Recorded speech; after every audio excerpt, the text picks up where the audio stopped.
V roku 1981 som mal zážitok blízky smrti, ktorý navždy zmenil môj život vo veku 14 rokov. A rád by som sa o to podelil so všetkými, pretože chcem, aby ľudia vedeli, že existuje aj druhá strana. Moja mama ma vtedy vzala na rutinnú prehliadku k zubárovi.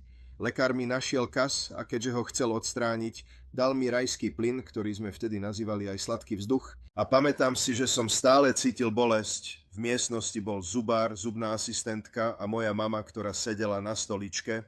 Tak dávku plynu zvýšili. Počul som, ako zubár povedal asistentke, aby ešte pridala oxid dusný.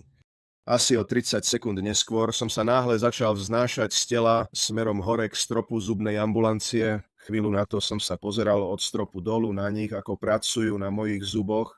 Vidím moju mamu, doktora aj asistentku a snažím sa ich osloviť. Haló, počujete ma? Viditeľne ma vôbec nevnímali. A potom som bol vtiahnutý cez strop zubnej ordinácie.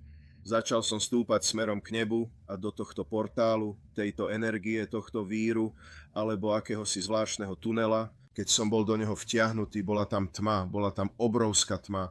Išiel som veľmi, veľmi rýchlo. Ani neviem slovami vysvetliť tú enormnú rýchlosť, ktorou bola moja duchovná energia do tohto tunela vtiahnutá. Nevidel som tam vôbec nič. Boli tam zákruty a bolo to veľmi veterné. Pamätám si, že som sa tam všelijako možne otáčal a potom som prišiel k bodu, keď som sa spomaľoval a postupne som začal počuť akési upokojujúce melódie. Vtedy som začal všetko okolo mňa vidieť mojim duchovným zrakom, pretože fyzická časť mňa bola stále v zubnej ordinácii. A potom som bol opäť vtiahnutý veľkou rýchlosťou cez koniec tunela a zrazu ma zalialo neuveriteľne krásne nebeské svetlo. Tieto nádherné nebesia, aké na zemi nie sú. Na zemi síce nebesia sú, ale určite nie táto dokonalosť krásy, ktorú som uvidel tam. Bolo to ako jas, ktorý bol ohromujúci, plný lásky a energie.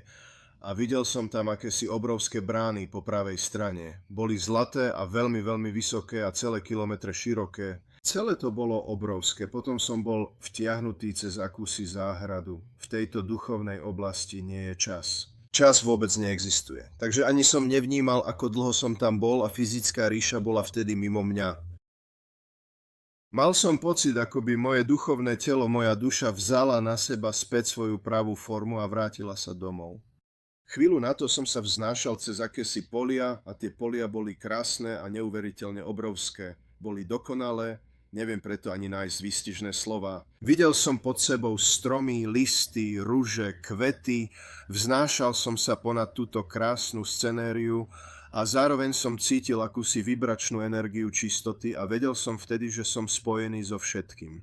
Nebolo tam nič také ako zlá myšlienka, nízka vibrácia. Toto bol domov, nebo. Nazval by som to nebom. A bola tam anielská bytosť, ktorá ku mne prichádzala formou levitácie ponad polia. Mala dlhé blond vlasy, kryštáľovo modré oči, ale žiadne krídla. Bola anielská, veľmi duchovná a mystická. Táto bytosť bola schopná ma vtiahnuť pomocou vibrácie. Nie dotykom, ale vibráciou cez tieto polia až do akejsi záhrady. Tá záhrada bola bezkonkurenčná a euforická. A ako som bol ťahaný touto vibračnou energiou, cítil som myšlienky a emocionálnu lásku tej bytosti. Potom ma to odtiahlo doľava, kde som uvidel parkovú lavičku a taktiež dvoch starších ľudí, ktorí na tejto lavičke sedeli. Potom táto anielská bytosť odo mňa odplávala preč. Približoval som sa bližšie a bližšie k týmto dvom ľuďom a potom sa otočili a boli to moji starí rodičia.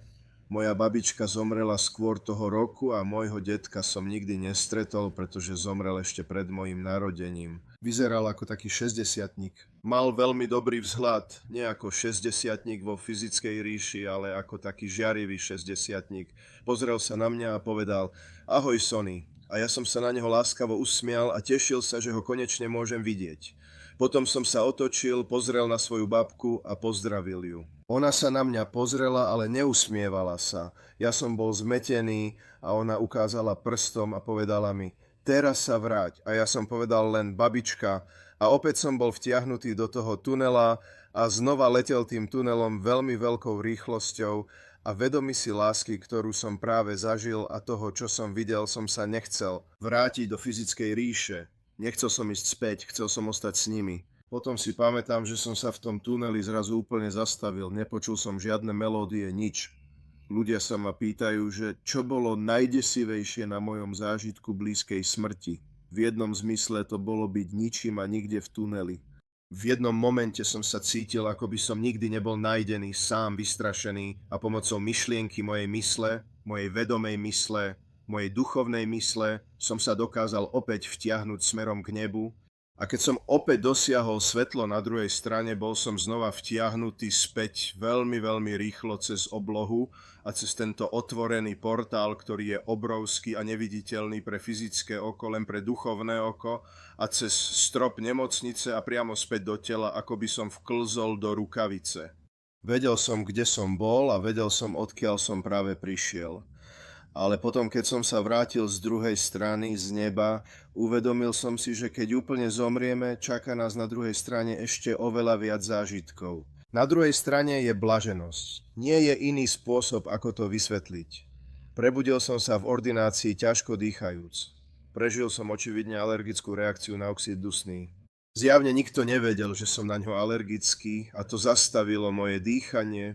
Keď sme sa konečne vrátili domov, snažil som sa vysvetliť, čo sa mi stalo. Povedal som, mami, bol som v nebi. V roku 1981 bolo pre ľudí veľmi ťažké niečomu takému porozumieť. Počuli nejaké príbehy, ale vtedy nebol internet a neboli relácie o ľuďoch, ktorí tvrdili, že boli v nebi. Ja som tomu predtým neveril ani trochu. Ale nevedel som si ináč vysvetliť to, čo sa mi stalo. Dnes mám 54 rokov a môžem otvorene povedať svetu, že po smrti pokračujeme ďalej. Najdesivejšia časť vo fyzickej ríši, ktorou prechádzame, je, že nechceme zomrieť, pretože sa bojíme zomrieť, čo je väčšinou pre každého z nás pochopiteľné však. Najmä pre mňa, aj keď som si tým prešiel.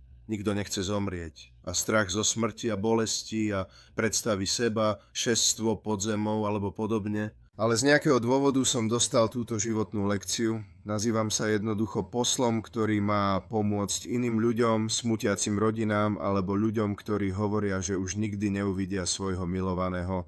Sľubujem vám, že to nie je pravda. Nie je to pravda. Uvidíte ich znova. Všetci sme energia, sme vibračná energia a keď sme na druhej strane, berieme na seba späť pravú formu a podstatu. Ľudia sa ma dnes pýtajú, ako vyzeráme na druhej strane. Vyzeráme ako dokonalý tvar našej duše.